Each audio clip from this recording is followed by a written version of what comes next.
आप सभी को मेरा प्यार भरा राम राम। मैं आप सभी को आज देवशयनी एकादशी की कथा सुनाने जा रही हूँ। धर्मराज युधिष्ठिर ने कहा, हे केशव, आषाढ़ शुक्ला एकादशी का क्या नाम है, इस व्रत की विधि क्या है और किस देवता का पूजन किया जाता है। श्री कृष्ण भगवान कहने लगे कि हे युधिष्ठिर, जिस कथा को ब्रह्मा जी ने नारद जी से कहा था वही मैं तुमसे कहता हूँ। एक समय नारद जी ने ब्रह्मा जी से यही प्रश्न किया था। तब ब्रह्मा जी ने उत्तर दिया कि हे नारद, तुम कलयुग जीवों के उद्धार के लिए बहुत उत्तम प्रश्न किया है, क्योंकि एकादशी व्रत सब व्रतों में श्रेष्ठ है। इस व्रत से समस्त पाप नष्ट हो जाते हैं और जो आदमी इस व्रत को नहीं करते वे नरकगामी हो जाते हैं।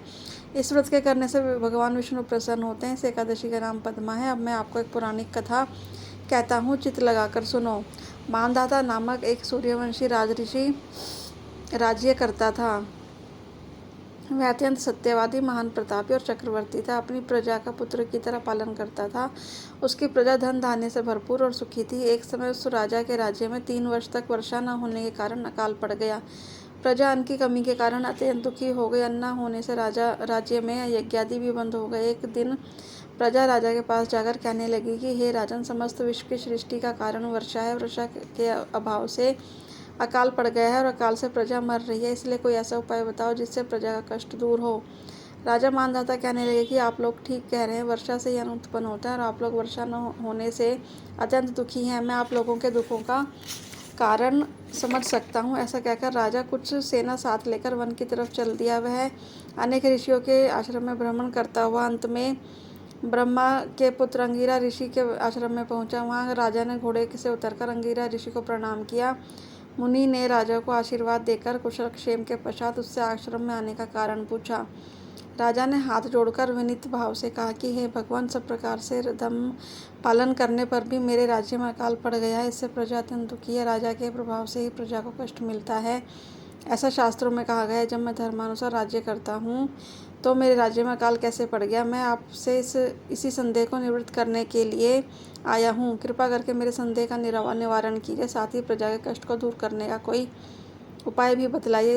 इतनी सी बात सुनकर ऋषि कहने लगे कि हे राजन, जब यह सतयुग सब युगों में उत्तम है, इसमें इसमें धर्म के चारों चरण सम्मिलित है, अर्थात इस युग में धर्म की सबसे अधिक उन्नति है। लोग ब्रह्मा जी की उपासना करते हैं और ब्राह्मणों को केवल वेद पढ़ने तथा तप करने का ही अधिकार है। परंतु आपके राज्य में एक शूद्र तपस्या कर रहा है। इसी दोष के कारण आपके राज्य में वर्षा नहीं हो रही है। इसलिए यदि आप प्रजा का भला चाहते हैं तो उस शूद्र का वध कर दो। इस पर राजा कहने लगा, महाराज, मैं उस निरपराध तपस्या करने वाले शूद्र को किस तरह मार सकता हूँ। आप इस दोष से छूटने का कोई और उपाय बतलाइए। तब ऋषि कहने लगे कि हे राजन, यदि तुम अन्य उपाय जानना चाहते हो तो सुनो। आषाढ़ मास के शुक्ल पक्ष की पद्मा नाम की एकादशी का विधि पूर्वक व्रत करो। व्रत के प्रभाव से तुम्हारे राज्य में वर्षा होगी और तुम्हारी प्रजा सुख पावेगी।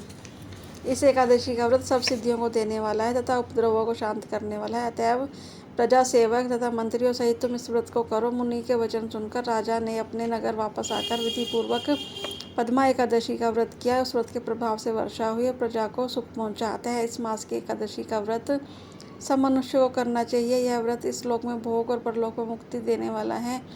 इसकी कथा के पढ़ने व सुनने से मनुष्य के समस्त पाप नष्ट हो जाते हैं।